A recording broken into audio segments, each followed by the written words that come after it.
बहुत समय पहले की बात है। विंध्याचल की पहाड़ियों के बीच बसे सुंदरपुर गांव में मोहन नाम का एक गरीब बढ़ई रहता था।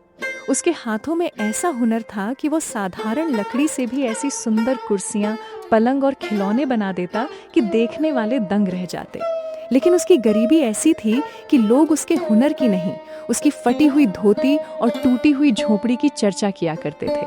मोहन की पत्नी का कई साल पहले बीमारी से देहांत हो चुका था। अब उसकी दुनिया उसकी 16 वर्ष की बेटी गौरी थी। गौरी पढ़ने लिखने में बहुत तेज थी। उसकी माँ मरने से पहले उसे एक ही बात कहकर गई थी, बेटी, चाहे दुनिया कुछ भी कहे, अपने पिता का साथ कभी मत छोड़ना। गौरी ने वही बात अपने जीवन का नियम बना लिया था। एक रात गांव में गहरा सन्नाटा था। सब लोग सो चुके थे, लेकिन मोहन अपनी झोपड़ी के पीछे बने छोटे से शेड में लालटेन जलाकर लकड़ी घिस रहा था। गौरी की आंख खुली तो उसने देखा कि उसके पिता अभी तक काम कर रहे हैं। वो बाहर आई और बोली, पिताजी, आप इतनी रात को क्यों काम करते हैं? दिन में भी तो काम कर सकते हैं। मोहन मुस्कुराया, मगर उसकी मुस्कान के पीछे दर्द छिपा था। बेटी, दिन में गांव वाले मेरा मजाक उड़ाते हैं, कोई काम नहीं करने देते, इसलिए रात ही मेरे लिए सबसे अच्छी होती है। गौरी ने दुखी होकर कहा, लोगों की बातें सुनकर आपको दुख नहीं होता? मोहन बोला, दुख तो होता है बेटी, लेकिन अगर उनकी बातों का जवाब देने लगूं तो तुम्हारा पेट कैसे भरूंगा? गौरी ने वहीं एक चारपाई बिछा दी। आज मैं भी यहीं आपके साथ सोऊंगी। मोहन ने मना किया, लेकिन गौरी नहीं मानी। रात भर मोहन लकड़ी से सुंदर पालना बनाता रहा और गौरी खुले आसमान के नीचे सोती रही। सुबह सूरज निकलते ही गांव के कुछ लोग वहां आ पहुंचे। अरे देखो, गरीब बढ़ी अभी तक जिंदा है। इसका चेहरा सुबह सुबह देख लिया तो आज पूरा दिन खराब जाएगा। कितनी मेहनत कर ले, गरीब तो गरीब ही रहेगा। गौरी का खून खौल उठा। वो गुस्से में बोली, मेरे पिताजी मेहनत की रोटी खाते हैं, आप लोगों की तरह किसी का हक नहीं मारते। गांव वाले हंसने लगे। अरे देखो, गरीब की बेटी भी जुबान चलाने लगी। वे चले गए। मोहन ने गौरी को समझाया, बेटी, क्रोध से कभी जीत नहीं मिलती, मेहनत ही सबसे बड़ी ताकत है। गौरी चुप हो गई, लेकिन उसने मन ही मन तय कर लिया कि एक दिन वो अपने पिता का सम्मान वापस दिलाकर रहेगी। उसी गांव में भैरव सिंह नाम का एक लालची जमींदार रहता था। पूरे गांव की आधी जमीन उसी की थी। लोग उससे डरते थे। उसका मुनीम रघु हमेशा उसके साथ रहता था। भैरव सिंह ने मुनीम से पूछा, मोहन अभी तक गांव छोड़कर गया नहीं? नहीं मालिक, मैं नहीं चाहता कि उसके पिता की तरह वह भी मशहूर बढ़ी बन जाए। मुनीम बोला। लेकिन मालिक, वह तो बहुत गरीब है। भैरव सिंह हंस पड़ा। उसका बाप भी कभी गरीब था, फिर उसके बनाए फर्नीचर शहरों तक बिकने लगे थे, लोग उसकी इज्जत करने लगे थे। मैं दोबारा वैसा नहीं होने दूंगा। असल में मोहन के पिता ने जंगल में ऐसी दुर्लभ सागौन की लकड़ी खोजी थी जिससे बना सामान वर्षों तक खराब नहीं होता था, लेकिन उस जंगल का रास्ता केवल उनके परिवार को पता था। भैरव सिंह कई बार वो रहस्य जानने की कोशिश कर चुका था, मगर हर बार असफल रहा। इसलिए उसने गांव वालों को पैसे देकर मोहन का अपमान करवाना शुरू कर दिया था। इधर मोहन रोज सुबह गांव से कई कोस दूर कस्बे में जाकर अपना सामान बेचता।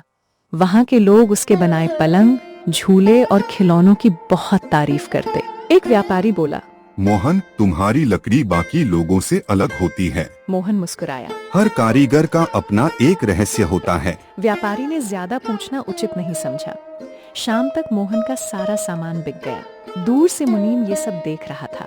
वह भागकर जमींदार के पास पहुंचा। मालिक, गांव में भले कोई उसका सामान न खरीदे, लेकिन बाहर उसका सब सामान हाथों हाथ बिक जाता है। भैरव सिंह का चेहरा उतर गया। अगर ऐसा चलता रहा तो कुछ सालों में वह फिर अमीर बन जाएगा। उसने मुट्ठी भींच ली। अब समय आ गया है कि उसका असली धंधा ही बंद कर दिया जाए। उधर मोहन घर लौटा। उसने कमाई के पैसे गौरी को दिए। गौरी बोली, पिताजी, इन पैसों से पहले घर की छत ठीक करवाइए। मोहन मुस्कुराया। नहीं बेटी, पहले तुम्हारी पढ़ाई। गौरी की आंखें भर आईं। मैं पढ़ लिख कर ऐसी बेटी बनूंगी कि आपको कभी झुकना न पड़े। उसी रात भैरव सिंह ने अपने मुनीम को बुलाया। कल सुबह मोहन के सारे फर्नीचर पर जंगल की जहरीली बेल का रस लगा देना। देखने में कुछ पता नहीं चलेगा, लेकिन जो भी उस लकड़ी को घर ले जाएगा उसकी तबीयत खराब हो जाएगी। मुनीम मुस्कुराया। फिर लोग खुद उसका सामान खरीदना बंद कर देंगे। भैरव सिंह बोला, यही तो मैं चाहता हूँ। अगली सुबह सूरज निकलने से पहले मुनीम चुपके से मोहन के घर पहुंचा। मोहन और गौरी दोनों सो रहे थे। मुनीम ने एक एक करके सारे तैयार फर्नीचर पर जहरीली बेल का रस लगा दिया, फिर अंधेरे में वहां से भाग गया। उधर सुबह मोहन खुशी खुशी अपना सामान बैलगाड़ी पर लाद कर कस्बे की ओर निकल पड़ा। उसे क्या पता था कि उसकी जिंदगी की सबसे बड़ी मुसीबत अब शुरू होने वाली है। हमेशा की तरह उसके चेहरे पर मेहनत की चमक थी। उसे बिल्कुल भी अंदाजा नहीं था कि उसके साथ एक भयानक साजिश हो चुकी है। कस्बे में पहुंचते ही उसके पुराने ग्राहक आने लगे। अरे मोहन भाई, इस बार भी वही मजबूत पलंग देना। मेरी बेटी के लिए एक झूला भी दे देना। कुछ ही देर में उसका लगभग सारा सामान बिक गया। मोहन खुशी खुशी घर लौट आया, लेकिन अगले ही दिन सुबह कस्बे में हड़कंप मच गया। जिस जिस घर में मोहन का लकड़ी का सामान गया था, वहां लोगों को तेज खुजली, आंखों में जलन और सांस लेने में तकलीफ होने लगी। किसी को समझ नहीं आया कि अचानक ऐसा कैसे हो गया।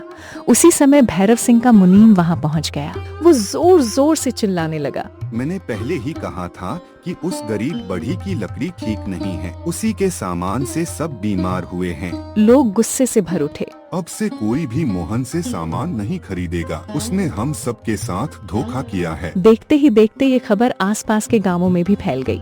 2 दिन के अंदर मोहन का सारा व्यापार बंद हो गया। जो लोग कभी उसके हुनर की तारीफ करते थे, वही अब उसे देखते ही दरवाजा बंद कर लेते। मोहन दुखी होकर घर लौटा। उसने अपनी आरी और रंदा एक कोने में रख दिए। गौरी ने पूछा, क्या हुआ पिताजी? मोहन की आंखों में आंसू आ गए। बेटी, आज किसी ने मेरा एक भी सामान नहीं खरीदा। सब कहते हैं कि मेरी लकड़ी जहरीली है। गौरी को ये बात सुनकर यकीन ही नहीं हुआ। ऐसा कैसे हो सकता है? आपने तो कभी किसी का बुरा नहीं किया। मोहन बोला। यही बात मैं भी सोच रहा हूँ। उसी समय बाहर से गांव वालों की आवाजें आने लगी। देखो, अब इसका असली चेहरा सामने आ गया। गरीब ही नहीं, धोखेबाज भी निकला। भगवान ने इसके कर्मों की सजा दे दी। गौरी गुस्से में बाहर निकली, लेकिन मोहन ने उसका हाथ पकड़ लिया। नहीं बेटी, अभी कुछ मत कहना। रात को दोनों चुपचाप बैठे थे। घर में बस 2 दिन का राशन बचा था। मोहन बोला, अगर यही हाल रहा तो हमें यह गांव छोड़ना पड़ेगा। गौरी ने तुरंत कहा, नहीं पिताजी, गलती हमारी नहीं है। गांव छोड़कर क्यों जाएं? मोहन ने लंबी सांस ली। फिर क्या करें? गौरी कुछ देर सोचती रही। अचानक उसे एक बात याद आई। कुछ दिन पहले उसने भैरव सिंह के मुनीम को उनके घर के आसपास घूमते देखा था। तब उसे लगा था कि शायद वो यूं ही आया होगा, लेकिन अब सारी बातें जुड़ने लगी थी। उसने मन ही मन निश्चय किया कि पहले सच पता लगाएगी। अगली रात उसने पिता से कहा, पिताजी, आप आराम कीजिए, मैं कुएं से पानी भर कर आती हूँ। मोहन ने कहा, इतनी रात को मत जाओ। गौरी मुस्कुराई। मैं जल्दी लौट आऊंगी। लेकिन इस बार वो कुएं की ओर नहीं गई। वो चुपके से जमींदार की हवेली के पीछे पहुंच गई। हवेली की खिड़की आधी खुली हुई थी। अंदर भैरव सिंह और मुनीम बातें कर रहे थे। भैरव सिंह हंसते हुए बोला, देखा, एक ही चाल में उसका पूरा कारोबार खत्म हो गया। मुनीम बोला, मालिक, वह अब ज्यादा दिन नहीं टिकेगा। जब वह मदद मांगने आएगा, तब मैं उससे जंगल का रास्ता और उस खास लकड़ी का राज पूछूंगा। दोनों जोर जोर से हंसने लगे। गौरी का खून खौल उठा। अब उसे यकीन हो गया कि उसके पिता निर्दोष हैं, लेकिन उसके पास कोई सबूत नहीं था। वो चुपचाप घर लौट आई। सुबह उसने पिता से कुछ नहीं कहा। वो जानती थी कि बिना सबूत के कोई उसकी बात नहीं मानेगा। इधर भैरव सिंह ने गांव वालों को फिर पैसे बांटे। आज से रोज मोहन को इतना परेशान करो कि वह खुद गांव छोड़कर भाग। गांव वाले लालच में आ गए। वे हर सुबह मोहन के घर के सामने खड़े होकर उसका मजाक उड़ाने लगे। कोई उसकी झोपड़ी पर मिट्टी फेंकता, कोई टूटी हुई लकड़ी डाल जाता। मोहन सब कुछ सहता रहा, लेकिन गौरी सब देख रही थी। उसने तय कर लिया कि अब वो केवल सच जानकर नहीं बैठेगी, बल्कि ऐसा सबूत लाएगी जिससे पूरा गांव जमींदार की असलियत देख सके। उस रात वो फिर हवेली पहुंची। इस बार उसने देखा कि हवेली के पिछले हिस्से में एक बड़ा तहखाना है। मुनीम वहां कई संदूक रख रहा था। एक संदूक खुला तो उसमें सोने के गहने और चांदी के सिक्के भरे हुए थे। गौरी समझ गई कि ये दौलत गांव वालों की हो सकती है। उसे अपनी माँ की कही बात याद आई। जो लालच करता है एक दिन उसी लालच में फंसता है। गौरी के चेहरे पर हल्की मुस्कान आ गई। अब उसके मन में एक ऐसी योजना जन्म ले चुकी थी जिसकी कल्पना भैरव सिंह ने कभी नहीं की थी। उधर मोहन टूट चुका था। वो भगवान के मंदिर गया और हाथ जोड़कर बोला, हे प्रभु, अगर मैंने कभी किसी का बुरा नहीं किया तो मेरी सच्चाई एक दिन जरूर सामने लाना। मंदिर के पुजारी ने उसकी आंखों में आंसू देखे। उन्होंने कहा, बेटा, सत्य देर से जीतता है लेकिन हारता कभी नहीं। मोहन चुपचाप घर लौट आया। उसे नहीं पता था कि उसकी बेटी उसी रात से उसकी किस्मत बदलने की तैयारी शुरू कर चुकी है। और दूसरी ओर भैरव सिंह अपने कमरे में बैठा मुस्कुरा रहा था। उसे पूरा विश्वास था कि अब मोहन उसके सामने घुटने टेक देगा, लेकिन उसे ये नहीं मालूम था कि असली खेल अब शुरू होने वाला है। पूरे गांव में ये खबर फैल चुकी थी कि जमींदार भैरव सिंह के तहखाने से कुछ कीमती सामान गायब हो गया है। भैरव सिंह आग बबूला था। उसने अपने मुनीम रघु को आदेश दिया, जिसने भी यह हिम्मत की है उसे जिंदा नहीं छोड़ूंगा। पूरे गांव की तलाशी लो। लेकिन कई दिन बीत गए, न कोई चोर मिला और न ही सामान। उधर गौरी बिल्कुल शांत थी। वो जानती थी कि अभी सच बताने का समय नहीं आया है। इसी बीच गांव में एक बड़ी खबर आई। जिला अधिकारी अगले सप्ताह सुंदरपुर गांव आने वाले थे। सरकार गांव के विकास कार्यों की जांच करने वाली थी। ये सुनते ही भैरव सिंह घबरा गया। वो जानता था कि उसने वर्षों से सरकार का पैसा हड़प लिया था। गांव में न स्कूल था, न अस्पताल, न पक्की सड़क। उसने तुरंत मुनीम से कहा, किसी भी तरह अधिकारी के आने से पहले सबको चुप करा दो। लेकिन इस बार उसकी किस्मत उसका साथ छोड़ चुकी थी। उधर गौरी ने गांव के सभी बुजुर्गों, महिलाओं और युवाओं को मंदिर में बुलाया। सभी लोग इकट्ठा हुए तो गौरी बोली, अगर आप सब आज भी डरते रहें तो ये अत्याचार कभी खत्म नहीं होगा। एक बूढ़े किसान ने कहा। बेटी, हमारे पास कोई सबूत नहीं है। गौरी मुस्कुराई। सबूत मेरे पास है। ये सुनकर पूरा गांव हैरान रह गया। अगले दिन जिला अधिकारी गांव पहुंचे।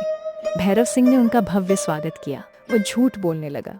साहब, गांव के सारे लोग बहुत खुश हैं। यहाँ किसी चीज की कमी नहीं है। तभी भीड़ में से गौरी आगे आई। साहब, अगर अनुमति हो तो मैं कुछ कहना चाहती हूँ। अधिकारी ने सिर हिलाया। गौरी ने एक एक करके तहखाने से लाए गए असली कागज सबके सामने रख दिए। ये देखिए, ये उन किसानों की जमीन के असली कागज हैं जिन्हें धोखे से जमींदार ने अपने नाम कर लिया। फिर उसने दूसरा बंडल खोला। और ये है नकली दस्तावेज जिन पर झूठे अंगूठे लगवाए गए। भीड़ में खड़े किसान चिल्ला उठे, अरे, ये तो मेरे खेत के कागज हैं। ये मेरे पिता की जमीन है। फिर गौरी ने एक संदूक खुलवाया। उसमें गांव वालों के गहने और कीमती सामान थे। एक बुजुर्ग महिला रो पड़ी, ये मेरा मंगलसूत्र है, 10 साल पहले चोरी हुआ था। दूसरी औरत बोली, ये मेरी बेटी की शादी के कंगन हैं। अब पूरे गांव का गुस्सा फूट पड़ा। लेकिन सबसे बड़ा झटका अभी बाकी था।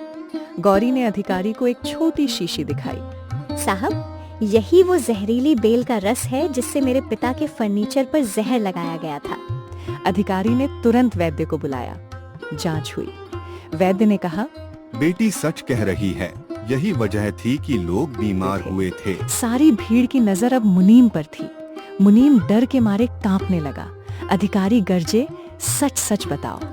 मुनीम घुटनों पर बैठ गया। मुझे माफ कर दीजिए साहब, यह सब जमींदार के कहने पर मैंने किया था। उसी ने मुझे जहर लगाने को कहा था। उसी ने गांव वालों को पैसे देकर मोहन का अपमान करवाया। उसी ने सबकी जमीन और गहने हड़प लिए।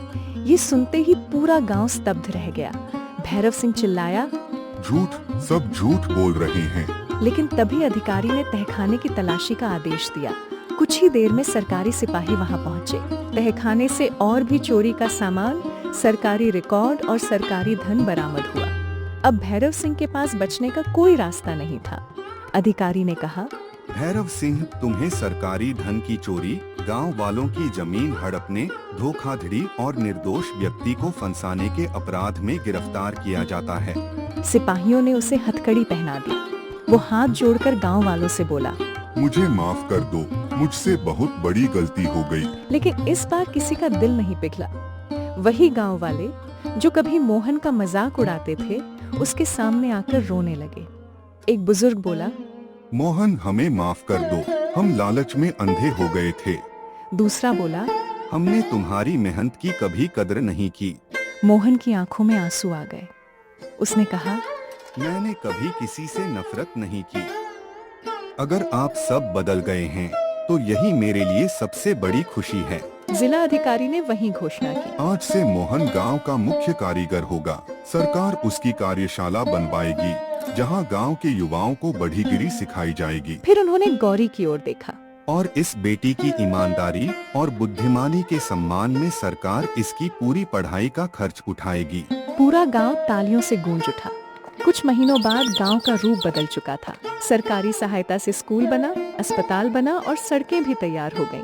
मोहन की नई कार्यशाला में आसपास के गांवों के युवक काम सीखने आने लगे। उसके बनाए फर्नीचर शहरों तक बिकने लगे। गौरी अपनी पढ़ाई पूरी करके कानून की पढ़ाई करने शहर गई। कई साल बाद वो वकील बनकर अपने गांव लौटी। अब वो गरीब और बेबस लोगों की मुफ्त में मदद करती थी, ताकि किसी के साथ फिर कभी वैसा अन्याय न हो जैसा उसके पिता के साथ हुआ था। एक दिन मोहन अपनी कार्यशाला के बाहर बैठा था। उसने मुस्कुराते हुए गौरी से कहा, बेटी, लोग कहते थे कि गरीबी सबसे बड़ी कमजोरी होती है। गौरी भी मुस्कुराई। नहीं पिताजी, सबसे बड़ी ताकत ईमानदारी, मेहनत और बुद्धि होती है। जिसने इन्हें अपना लिया उसे कोई कभी हरा नहीं सकता। दोनों की आंखों में खुशी के आंसू थे। पूरा गांव अब मोहन का सम्मान करता था। जिस व्यक्ति को कभी लोग गरीब कहकर अपमानित करते थे, आज उसी की मिसाल देकर अपने बच्चों को मेहनत और ईमानदारी का पाठ पढ़ाया जाता था। कहानी से सीख, लालच और छल कुछ समय के लिए जीत सकते हैं, लेकिन अंत में सत्य, ईमानदारी और बुद्धिमानी की ही विजय होती है।